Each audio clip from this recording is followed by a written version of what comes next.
morning, everybody. John Spielke here for GAI Insights, bringing you the top news, essential, important, or optional. If you want to follow along, go to gaiinsights.com/articles. And then also, if you put any comments in the chat here, we'll try to get them into the conversation. I've got Adam, Ankaj, Paul, and Lucinda Lindy. Great to have you, Lucinda. Thanks for joining. And going to put thoughts in your head and time your day, we hope here. All right, got a lot going on. Lucinda said in the pregame, we're talking about the chat interface as the interface plane, perhaps, across these articles. Very interesting set. All right, if we go for the first one, Ankaj, please. Thanks, John. So the first one comes from Manis AI, and they have introduced Manis in chat, which is your personal agent, and it's everywhere where you are. All right. Yeah, what do you think about this, Lucinda?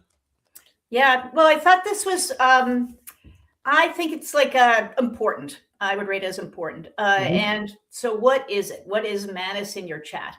Basically, Manis has launched an AI agents that run directly inside Telegram. Now, Telegram isn't a not used widely in enterprise, especially not in regulated industries.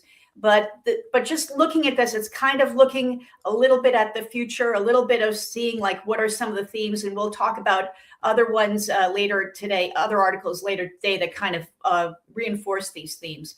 But basically, you can trigger agents within your chat thread, and it focuses on embedding agent execution into the messaging rather than launching a standalone app.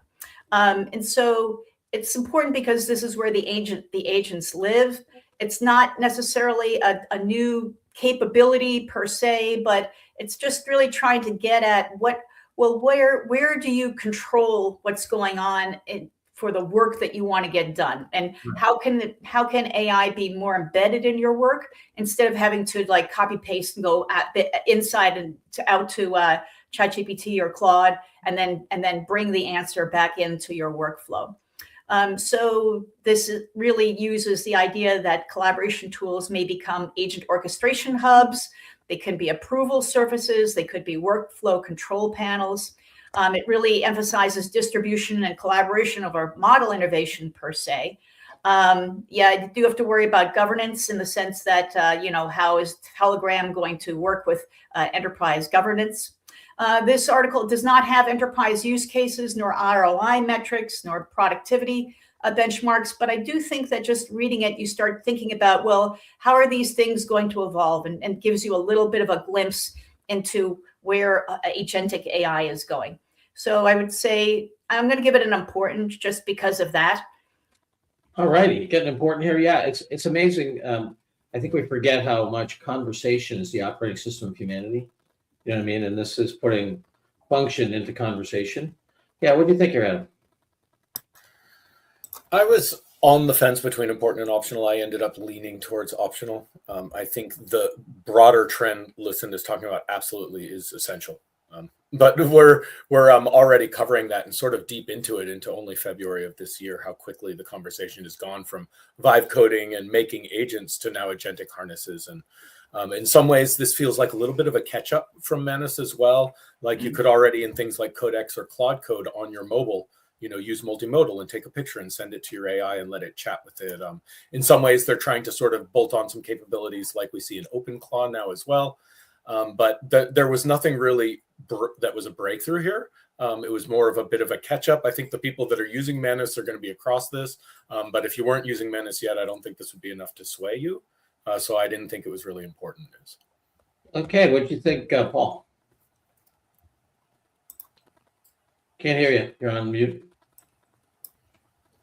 Optional, but I do want to note, Manis is owned by Meta now, and Meta has WhatsApp app. So this whole notion of, instead of having to take the data to the AI, that the AI just shows up in your workflow right next to wherever your data is. And we saw a great example internally in a meeting half hour ago. And this is the same thing going on with text, with messaging, and that it's not just, as we talked before, go get the data and bring it back.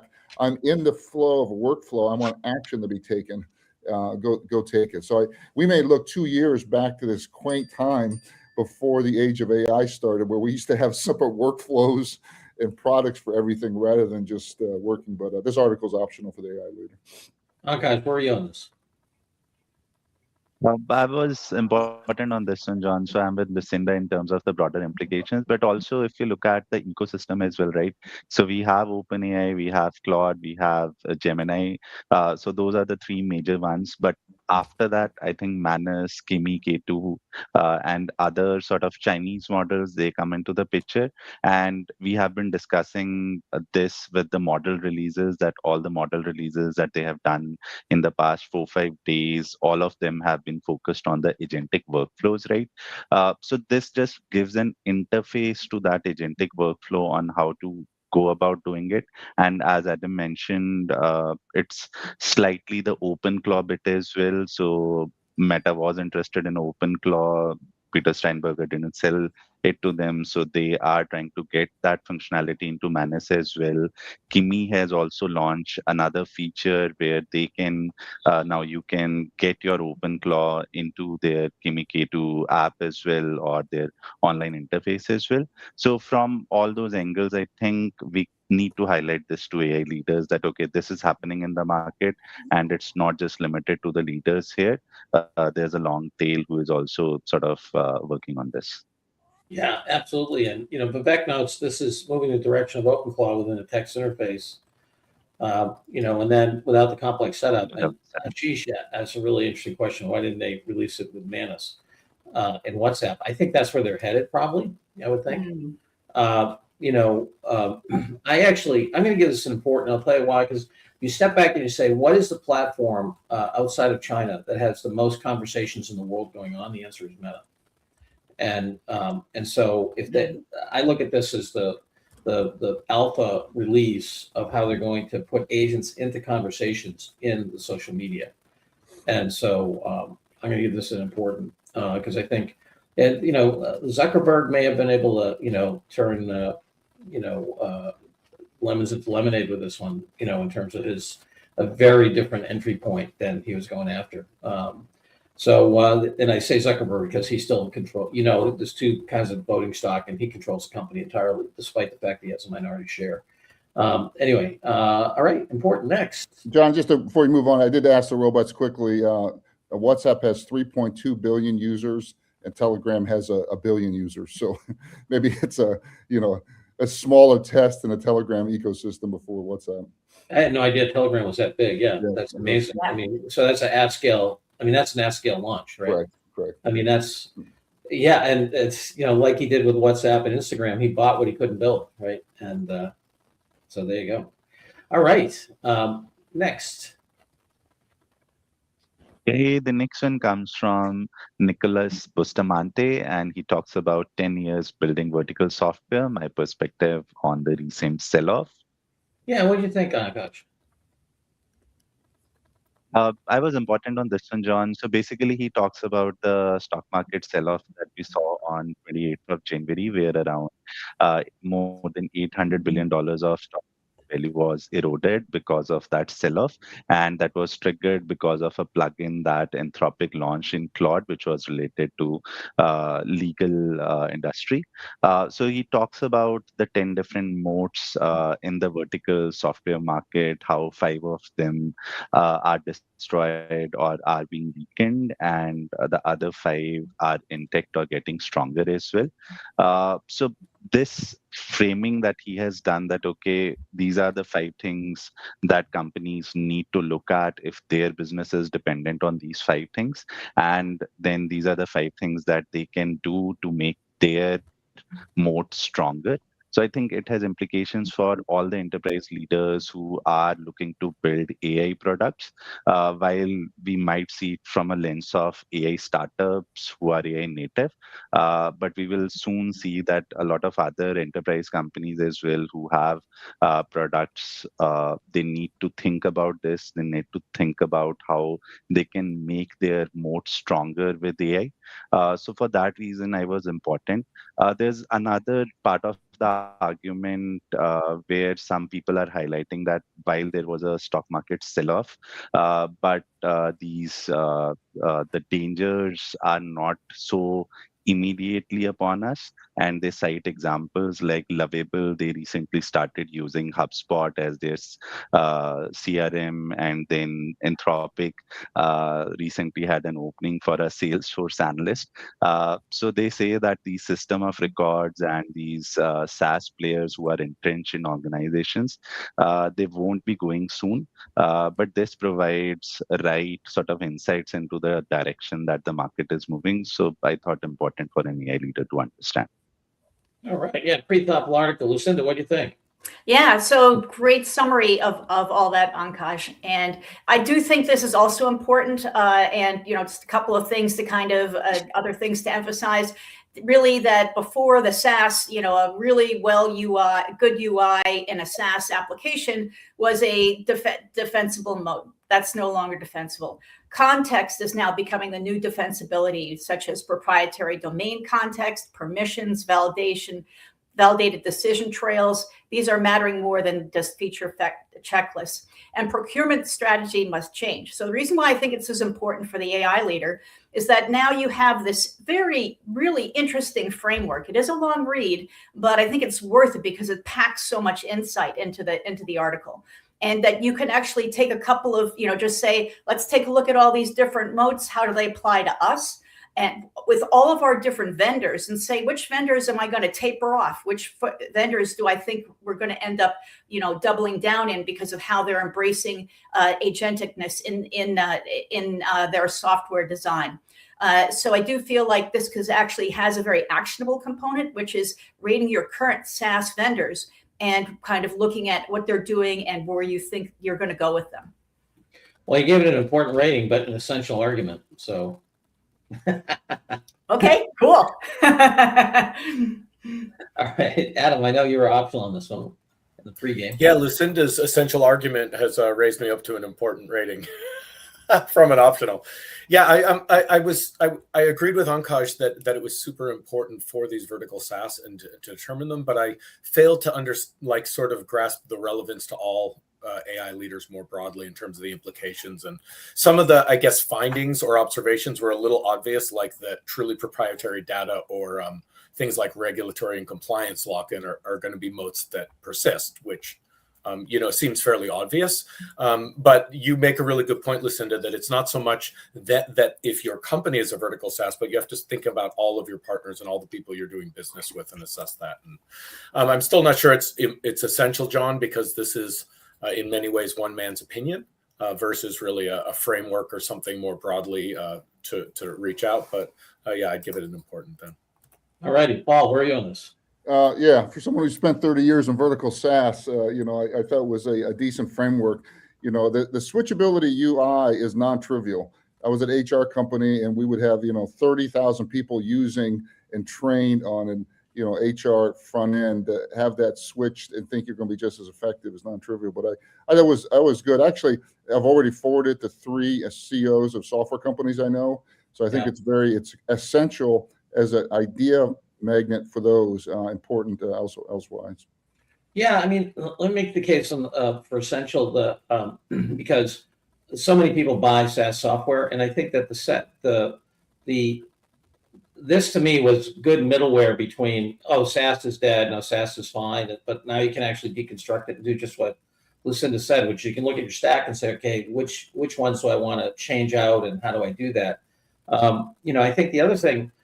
You talk about the interface, Paul. It's interesting. I bet we'll see a lot with agents. We're going to see a lot of skinning. So whatever skin you want to have it, you want it to look like Salesforce. You want it to look. Everybody's going to look like that. We'll see if they have lawsuits and so forth. But I think my sense is that agents will allow the software to configure itself into any mental model that people have, and to be able to do that in an economical way with lots of variety. You know what I mean? So I think that lock-in may go away. For me, the critical lock-in is transactions.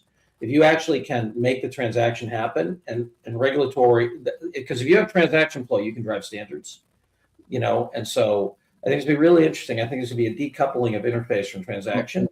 And then that's where system of record gets tricky, especially around regulated stuff. And he actually articulates some of that. So anyway. But go on, there's an important topic. We'll find a better article, but this whole idea of what your sourcing strategy is for software. If you look at sourcing for the last 30 years, it's application centric. I have a CRM.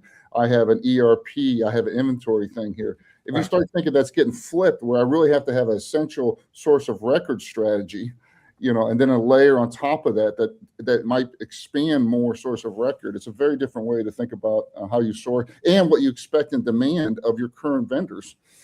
Yeah, I mean, it's if you think of old software as basically fundamentally being hierarchical, this is fundamentally network and organic. And so like where the control points sit in that have more to do with flow than they have to do with control. And so anyway, it's going to get interesting. All right, I'm going for it. I'm going for essential. Essential it is. All right, next. The chalk is back, Adam. I think John's feeling all the world is good right now. There you go. Hey, every once in a while, right? We've got, okay, so Ankash, next, please. Okay, the next one is a research paper which talks about does socialization emerge in an AI agent society, a case study of Moltbook. Yeah, what do you think here, Adam? Boy, they must have had AI help them write this one because Moltbook's like 3 seconds old and they're already publishing researcher papers on it. I'm like, that's more than human speed going on with this research. It's extraordinary.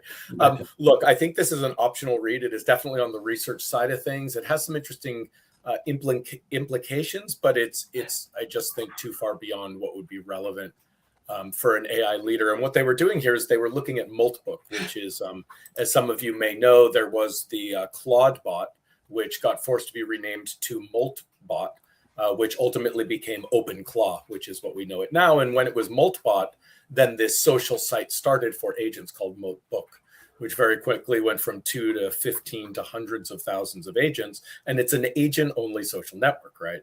So these researchers actually looked at it and tried to understand whether the socialization behaviors that emerged on it were reflective of human behaviors or just sort of the observations around those. And so probably one of the big takeaways that I found interesting was that because there's this absence of a shared social memory, there were no, as they call them, persistent supernodes. So there was no one that sort of became the cultural leaders of the group per se, even though in many ways their language became very collectively similar. So it didn't have some sort of collective influence anchors, as they call them. It's really fascinating from a research perspective around the sociology and the understanding of the behaviors and what is it about us that these are clearly missing, which makes their behavior different from ours, but maybe important is something you might want to pick up on the weekend and have a read at, but I left it as an optional article. Fascinating. What do you think, Lucinda? Yeah, optional, totally nerds night to me, because I just thought it was so interesting to apply the social sciences to the conversations of agents. I think it may also say a lot about how they are kind of truly an alien intelligence and that how they behave differently than humans. And so there's alignment questions, et cetera, but still optional for the time-starved AI leader. Ankash?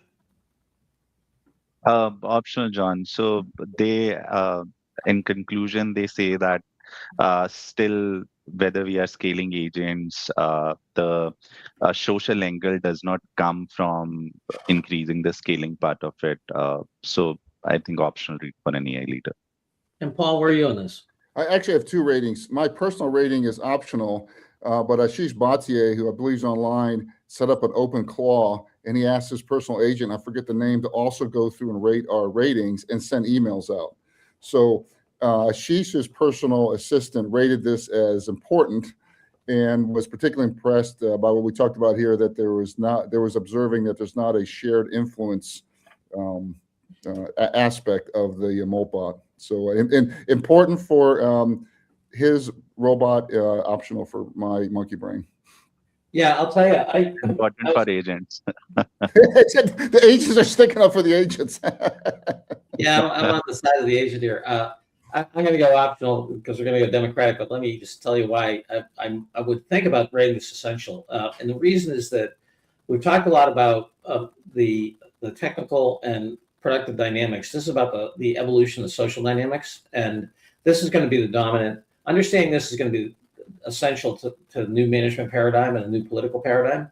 And I think a finding like, our analysis reveals that Moltbook evolves from a state of dynamic equilibrium rather than progressive convergence.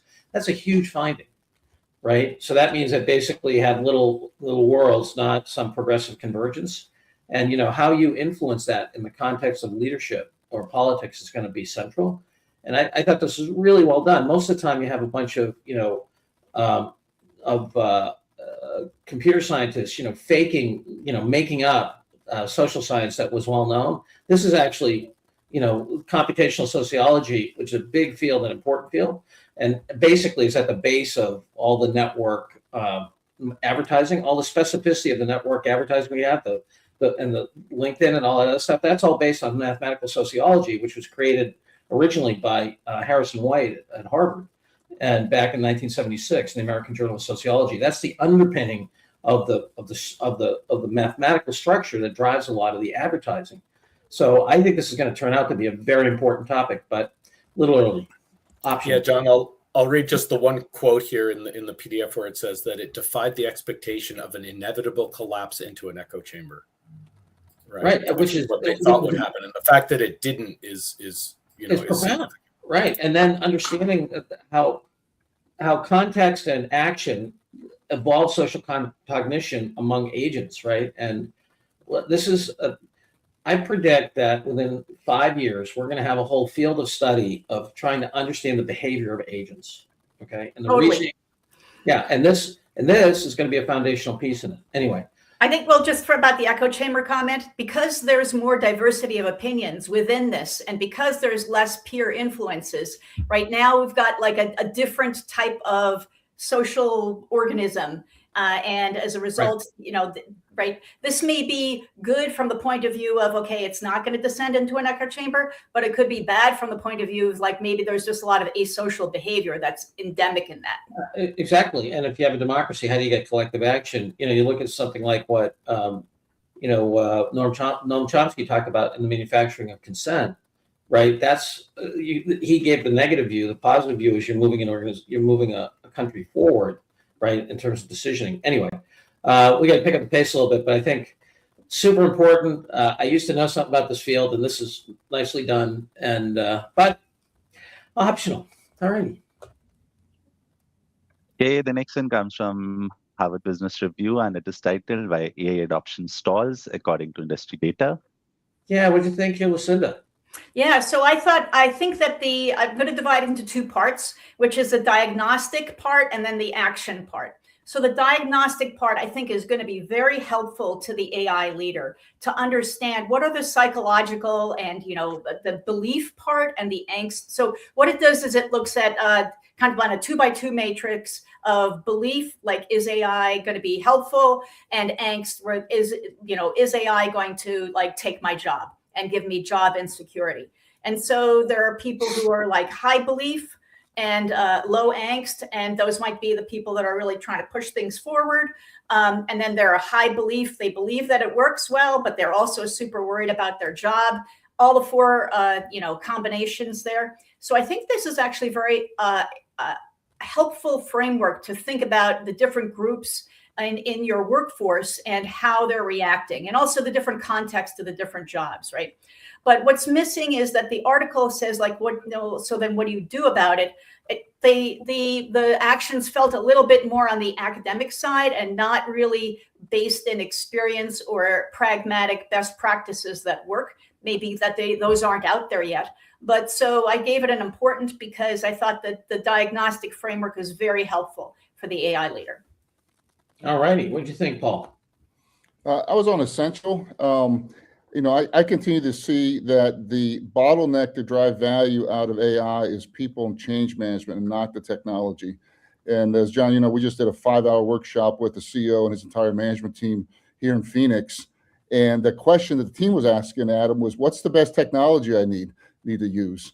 And I think you can pick Copilot and on employee chatbot, you can pick one of the 3 or 4 and have great or bad value out of it on based on implementation here. So starting to think about and segmenting this, I think is important. So ahead is essential. All right, Ankash. Essential for me as well, John. Yeah, I'm mute. I'm sorry, go ahead. Essential for me as well, John. All right, Adam. Oh man, this was I really wanted to give it an essential. I think the thing that really frustrated me is there's a massive missed opportunity here to have any sort of visualizations. Yes. Like they could have explained this so much better if they just had some pictures. Absolutely. And and Lucinda, I didn't even really quite piece it together until you were describing it. And I was scrolling through it again, trying to find the chart of like the 2x2. I was like, I must have missed it, but it's a little hard to get through. But I can agree with Paul that the contents of it are essential. People need to be understanding these. At first, I guess I was a little put off. I felt like, wow, it's the people, not the technology. That's not like an earth-shattering observation, but it does go deeper in the insights. Yeah, what I like about it is it's got things you can go measure. Paul, I'm thinking about our favorite large government client that I want to add these questions to the questionnaire that we're sending out, right? Because that'll give us a lay of the land. Essential it is. Okay, next. Okay, moving on to the next one. This one comes from Glean, and they have launched new features in the Glean Assistant. All right, and we got 4 minutes before the hour. So, Adam, what's up? Optional product announcement. This is a product that's very similar to a lot of the other assistants we've seen out there.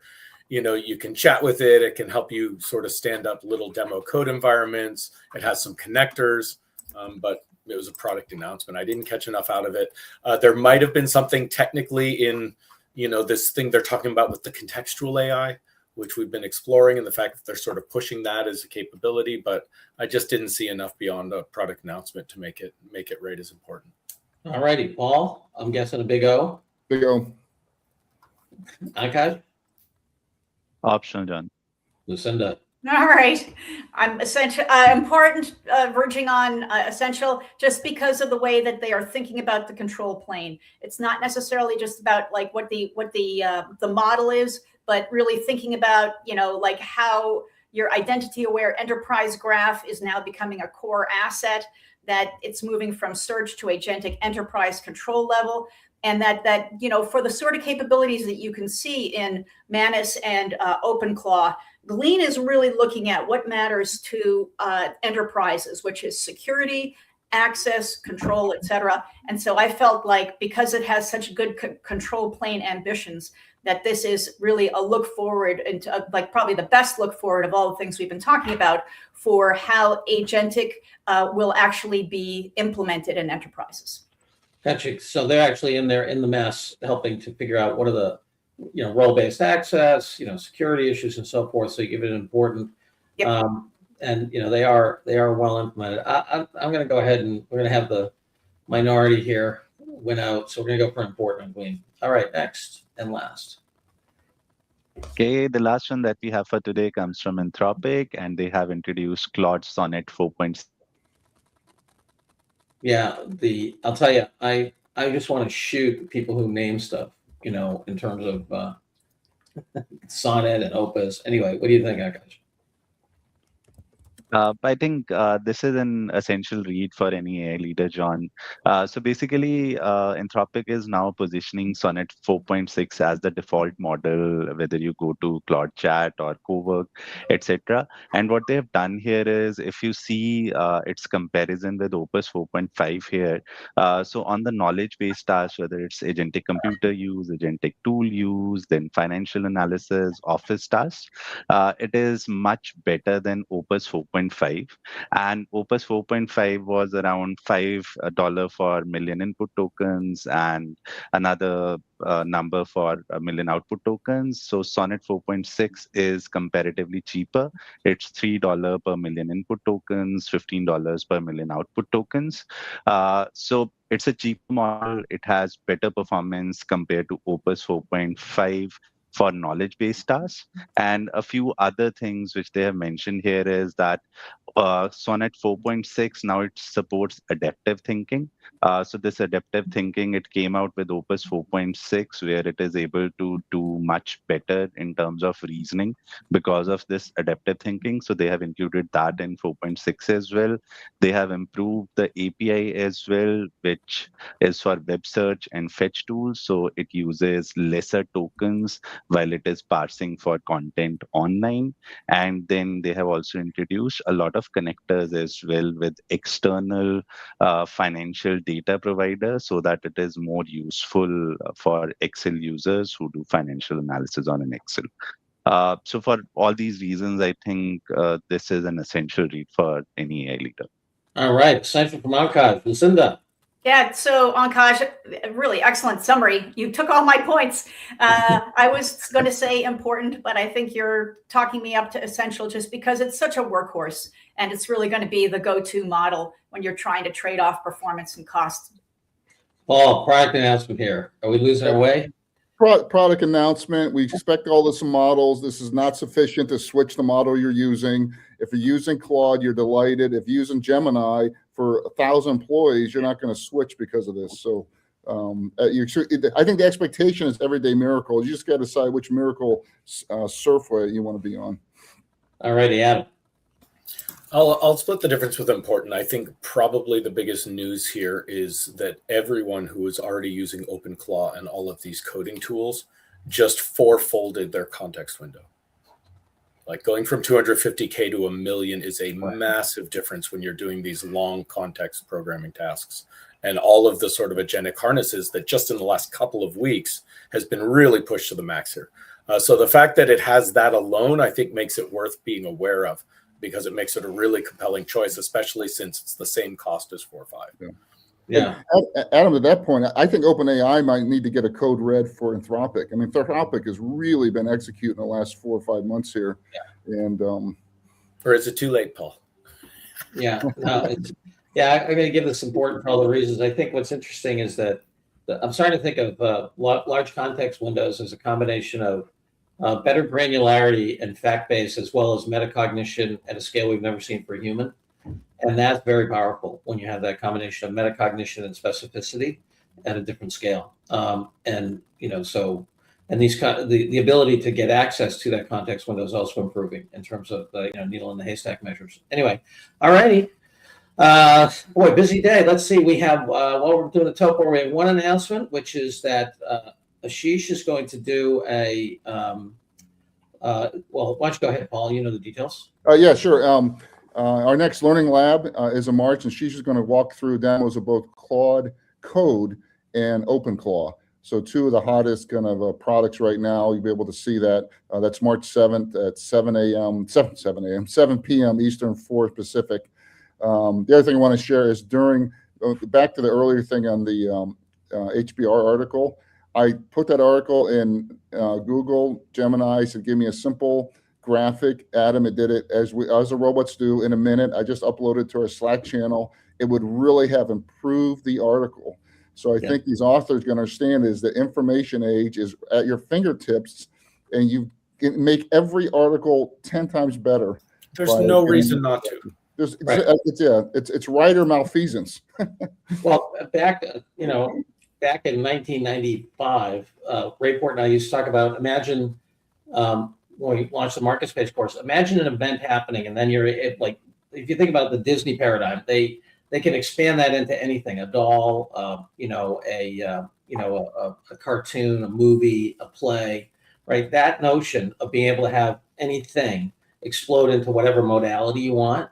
Obviously with Disney, it took millions and years, but you'll be able to do it instantaneously. So it's going to be really interesting, especially when you have semantic context for where that person is, where they are in their day, how they like to consume information. It's going to be amazing. The modality of context for the content is going to be really powerful. Anyway, okay, I think that's it. We have the total top board here. We got 2 essentials, 3 importance, 1 optional. All right, big news day. Take care, everybody. Have a great AI day. See you tomorrow morning. Thank you, Lucinda, for joining.